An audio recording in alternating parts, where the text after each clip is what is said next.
Yo! Hey everybody! Happy Fursuit Friday! Happy Fursuit Friday.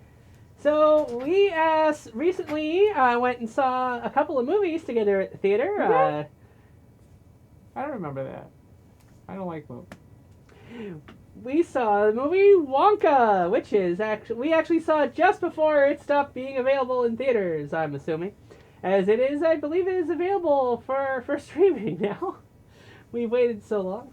But we did finally get to see it. It came out in December. Specifically, let's see, does it say on here? It came out on Christmas Day, pretty much. December. Oh wait, I'm reading the wrong thing. It was released December 15th in the U.S. For some reason, the U.K. got it December 8th. But in any case, this was the third movie based off of the Willy Wonka franchise, originally created by Roald Dahl. And in this one, he's performed by Timothy Chalamet, who I have never seen in a movie before. I thought I had seen him before, but evidently I looked through his filmography. Never seen any of his movies. Him. He might not even exist. We're not sure. But yeah, this is specifically a prequel to the. So this is not a retelling of the book.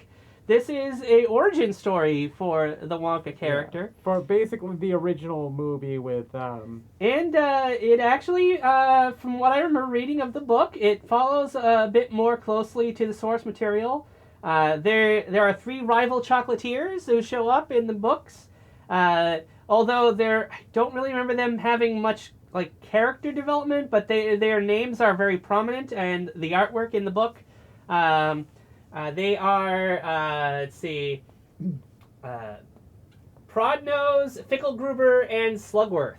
Slugworth is the only one whose name has ever been in one of the other movies, and I don't remember they were in the Johnny Depp one at all, but in I can't think of his name now. Willy Wonka. Charlie Bucket. In the original live-action movie, Slugworth was an actual slug. Giant. Okay, I'm assuming everybody's probably seen the original movie. Yes. It is extremely popular, and what's the main guy's name? I keep forgetting it, and I remember it when I'm not shooting a video. I know, right? Let's see here. Where'd my cursor go?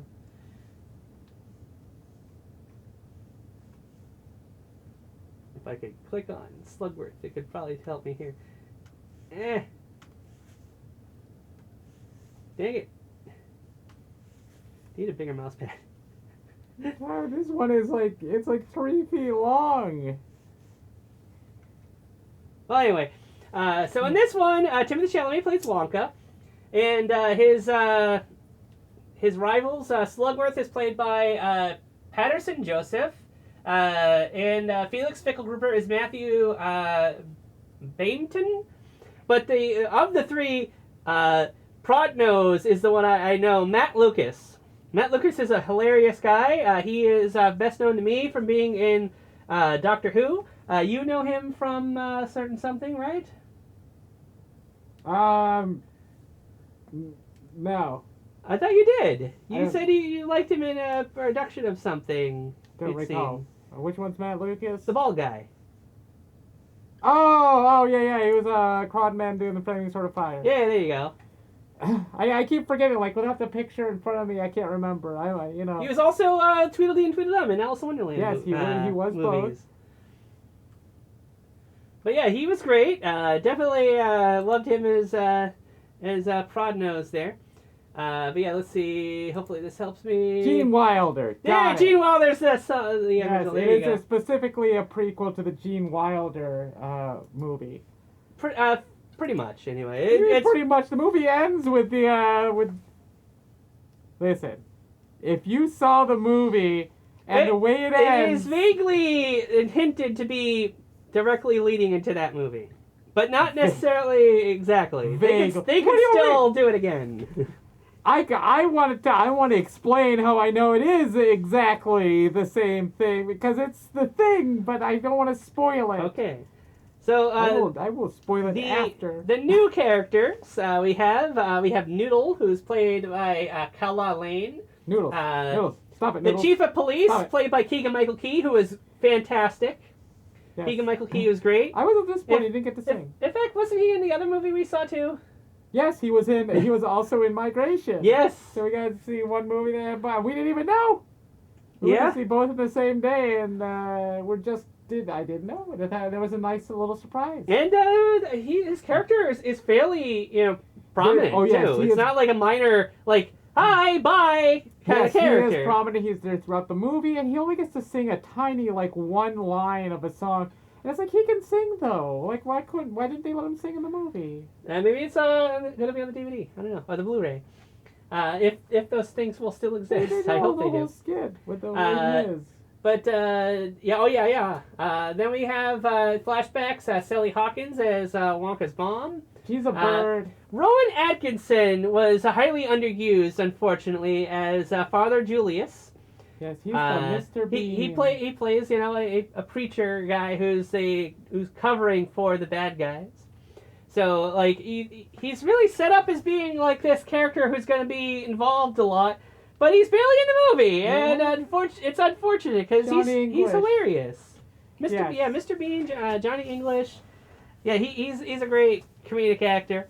I hope that there was a lot of cut content that's going to be available when it gets released on Blu-ray. Just outtakes or silly behind the scenes things Let's see, Jim Carter as Abacus Crunch. Natasha Rothwell as Piper Benz. Olivia Colman, another one. Olivia Colman as Mrs. Scrubs. She's definitely a very interesting character. Olivia Colman is probably pretty well known now or at least if you're a Marvel fan, for being in Secret Invasion. Yes, she was. If you weren't paying attention in Secret Invasion, she's the British one. Yes. She's badass in that show. She is, but yeah, phenomenal. in this movie, she definitely is quite. Yes, in Secret Invasion, I would say she's easily one of the best parts of that. But yeah, in this, she plays the owner of a hotel, not a hotel. Yes. What's a motel? Holiday Inn. Yeah, hotel. Girls. No, I'm not gonna sing that. But anyway, yeah. So definitely great as that character.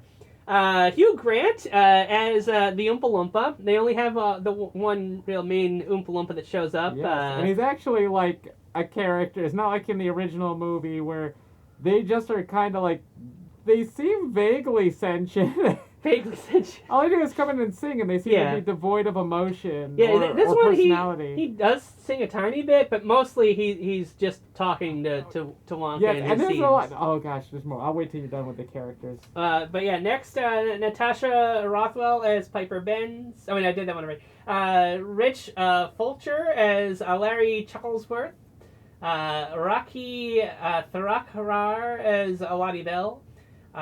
Tom Davis as Bleacher, who's another interesting character. I liked him a lot. He's the mustache guy.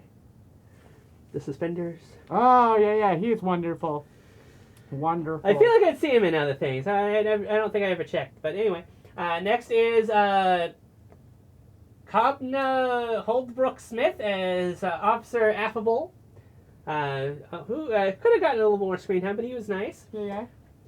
Simon Farnaby as Basil, Charlotte Ritchie as Barbara.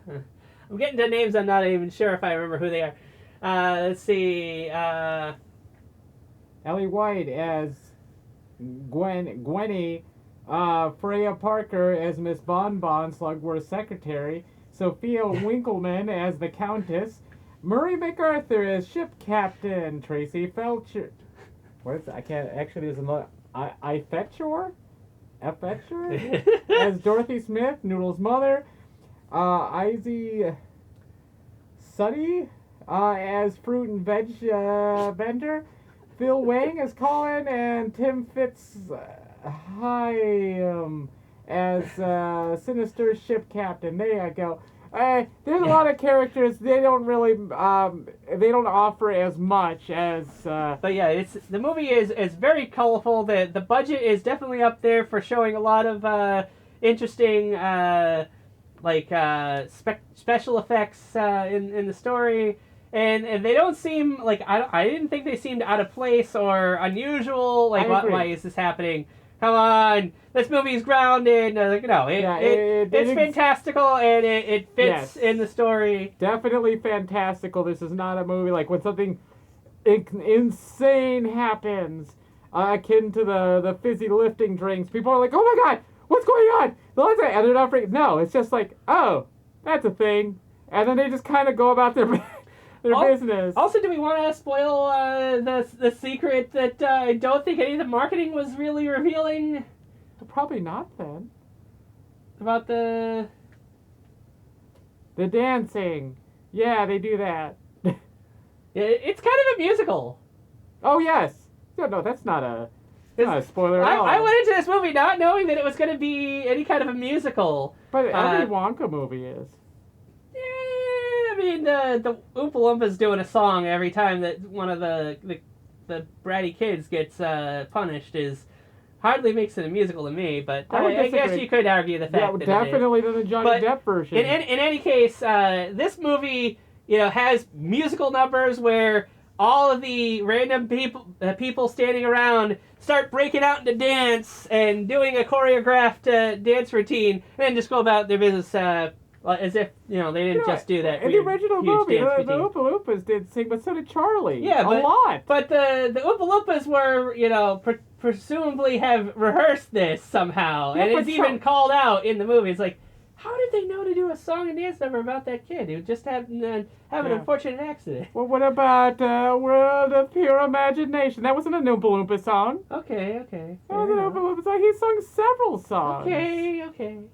I'm going to go back and rewatch the original one. But my point is that there's big productions of people doing these, big choreographed dance scenes that just show up out of nowhere, which feels a lot more like the traditional musical it feels story. More like a stage musical. Yeah, exactly. That's that sort of thing. Yeah. Whereas, obviously in the original movie, they're in a factory, so it's just the group of winners and their parents. Yes. Or parent or whatever. Guardian, yes, they all got Grandpa one. Joe is not his. Y'all get one. But anyway, yeah. So in this, expect there to be musical numbers happening, which again I did not know. I don't remember that any of the marketing mentioning this. The only thing that really was mentioned was like the opening song he does, where he's showing off. He's like, "Hey, I'm in town, and I come to present you wonderful chocolate and candy, like things you've never seen or tasted before." And yeah, that's the only thing you knew, and apparently that's what you can expect about the movie, for there to be musical numbers like that. Yeah. And other than like maybe 2 songs that were like different takes on ones from the original movie, they're all original songs. Yes. I like how like the Oompa Loompa would occasionally like play on a little flute or whatever. For a second, he played the original like flute introduction to their main song. Yes. Which they did, which had like new lyrics and stuff. But yeah, they had that little Tsukonko would do. I can't even. Yeah, it's pretty good. I'd say that's pretty close. But anyhow, so definitely thought that was pretty cool. Definitely worth checking out if you liked either of the 2 Wonka movies in the past. Spoiler alert: he dies at the end. That's how it's not really a prequel. But anyhow, definitely worth checking out. Definitely did a great job with it. Actually, let me see if it says how well the movie did here. I heard it did poorly. The budget was $125 million. Box office was $589 million. Oh, so it did pretty well. It did actually well, even considering advertising. They probably made around like in the neighborhood of $2 million plus in profit. $2 million. $200 million. Sorry, my math is bad. They say budget is usually like the advertising budget is usually like the budget of the movie and then a little bit more. Wow. So you'd be looking around 250 to 300,000. But yeah, 300 I should million, have brought my million. Wonka candy with me. But yeah, I ate it. they were having no, you couldn't. They had gelatin in it. Yeah. But yeah, they had put new Wonka candy out in stores and probably even more things that I didn't even see. There was definitely lots of advertising done for this movie. So anyhow, do we want to make this into 2 videos? We could, yeah, let's just make it 2 videos. We got this far in. I think we did a pretty good job of covering all the major notes. Yeah, unlike some of the other things we've covered, I mean, they come in, Wonka comes in, sings some songs, shows us some crazy chocolate, a lot of which is probably inedible props, although they do eat some of them. Even the ones that look like they're in wrappers. Good things happen, and then a bad things happen. And then a good thing happens, and a bad thing happens. And then at the end, all good things. And it leads into, I would say, fairly directly into what would be the, from this standpoint, the first movie. The first live-action movie with Gene Wilder in it. So, yeah, there you go. It's a lot of fun. It was a lot of fun. I am not a huge... I would say I'm not a huge fan of musicals, but then I've seen so many. Maybe I do like musicals. I don't know. Yeah. But anyway, thanks for watching. I hope you'll check it out. Like I said, it's now. I believe it's now available on streaming services. I've been seeing ads for it all over the place. VHS as well, and Betamax. Anyhow, see you in the next video. Video record. We got a Furry Mystery Box coming up soon, so hopefully you'll be seeing that soon enough. But yeah, bye bye. Oops.